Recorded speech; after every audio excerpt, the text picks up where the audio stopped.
Hi everyone. Today Sunday special వచ్చేసి chicken dum biryani అయితే చేశానన్నమాట. సూపర్ అంటే సూపర్ టేస్ట్ అయింది. ఎలా చేయాలి ఏంటి అనేది నెక్స్ట్ ప్రాసెస్లోకి అయితే వెళ్ళిపోదాం.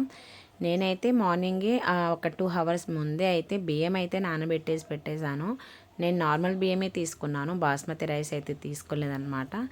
నార్మల్గా సోనా మైసూర్ అలా ఉంటుంది కదా, ఇంకా అదే తీసుకున్నాను అనమాట. అవి నానబెట్టి పెట్టేసిన తర్వాత ఆ బియ్యంలో అయితే నేను కొత్తిమీర, పచ్చిమిర్చి, అలాగే కొంచెము గరం మసాలాలు కూడా వేసేసి అందులో సాల్ట్ వేసేసి బియ్యం అయితే ఆ పొయ్యి మీద పెట్టేశాను అనమాట. అక్కడ రైస్ ఉడుకుతుంది.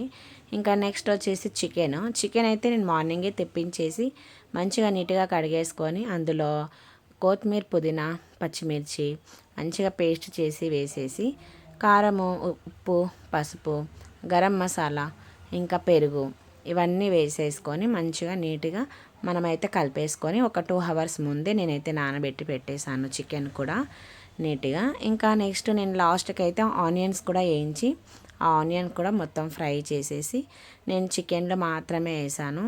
లాస్ట్కి నేను కొంతమంది అయితే బిర్యానీ మీద కూడా వేస్తారనమాట. నేను ఒక్కొక్కసారి ఒక్కొక్కలాగా చేస్తాను కదా, అందుకని నేను ఈ రోజైతే ఈ స్టైల్లో చేస్తున్నా.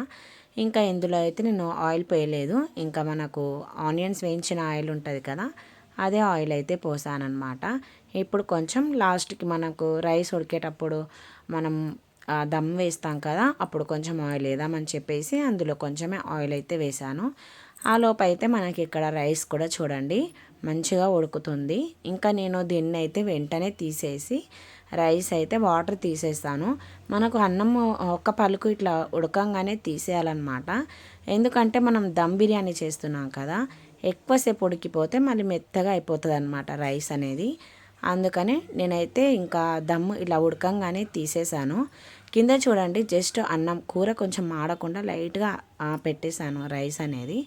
ఆ తర్వాత నేను ఈ చికెన్ అయితే నార్మల్గా నేను ఒక 30% ఉడికేదాకా పెడతాను నార్మల్ బిర్యానీ చేస్తే. ఇది దమ్ బిర్యానీ కాబట్టి డైరెక్ట్గా ఇంకా నేను ఆ చికెన్ ఏం ఉడకపెట్టలేదు. జస్ట్ మొత్తం అలాగే మనం కలిపి పెట్టేసుకున్న ఆ చికెన్ మొత్తం ఉంటుంది కదా, ఆ మిశ్రమాన్ని కింద అయితే అలాగే వేసేసి దాని విధంగా అయితే రైస్ అయితే వేసేసాను. నేను చెప్పాను కదా ఆనియన్స్ వేస్తానని, కాకపోతే నేను ఇప్పుడు ఆనియన్స్ వేయట్లేను. జస్ట్ లైట్గా ఫుడ్ కలర్ అయితే కలిపి వేస్తున్నా. ఇలా ఫుడ్ కలర్ వేయడం వల్ల చూడడానికి పిల్లలకి బాగుంటుందని, లేదు అంటే స్కిప్ చేసేయచ్చు. ఏదో కలర్ఫుల్గా కనిపించడానికి నేనైతే జస్ట్ కొద్దిగానే వేసేసి ఇంకా పొయ్యి ముట్టించేసి మనమైతే దమ్ అయితే పెట్టేశాను అనమాట. ఇంకా ఆలోపు అయితే నేను ఇక్కడ చికెన్ చూడండి కొంచెం అయితే తీసి పెట్టాను. మా వారికి ఇలా చికెన్తో గ్రేవీ ఉండడం అనేది చాలా ఇష్టం అనమాట.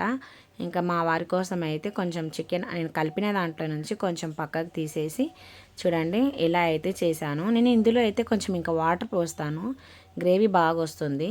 కానీ ఎప్పుడు గ్రేవీ ఏం బాగుంటుంది అని చెప్పేసి నేనైతే కొంచెం వాటర్ పోయకుండా కొంచెం దగ్గరికి అయితే చేశానమాట. ఆలోపు అయితే మనకి ఇక్కడ రైస్ కూడా కంప్లీట్గా ఉడికింది. ఎంత బాగా అయిందో చూడడానికి చూడండి. రైస్ కూడా అసలు మెత్తబడలేదు, చాలా పర్ఫెక్ట్గా వచ్చిందనమాట.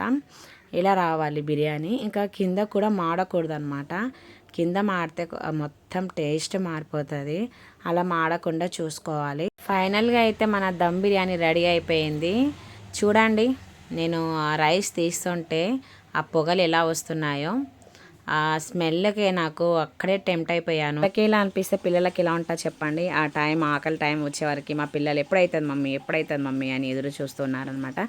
ఫైనల్గా అయితే మన చికెన్ దమ్ బిర్యానీ అయితే కంప్లీట్గా అయితే పర్ఫెక్ట్గా వచ్చేసింది. ఇంకా చూడండి చికెన్ బిర్యానీ తీసుకొచ్చి బయట పెట్టేశాను. చికెన్ ఫ్రైతో పాటు మనకు పెరుగు పచ్చడి కూడా అనమాట. ఈరోజు సండే స్పెషల్ అయితే ఇలా అయితే అయ్యింది. మీ సండే స్పెషల్ మీరేం చేశారు నాకైతే కామెంట్ చేయండి. మీకు నచ్చిందా? నచ్చితే ఒకసారి ట్రై చేయండి. ఇలా సూపర్గా ఉంటుందన్నమాట. నాకైతే సూపర్గా నచ్చింది. అబ్బా చాలా డేస్ తర్వాత మళ్ళీ ఈరోజు చేసుకున్నాము చికెన్ బిర్యానీ. నేను చేసిన చికెన్ దమ్ బిర్యానీ మీకు ఎలా అనిపించింది కామెంట్ చేయడం మర్చిపోకండి. మళ్ళీ నెక్స్ట్ వీడియోతో మేము ముందు ఉంటాను. బాయ్ అందరికీ.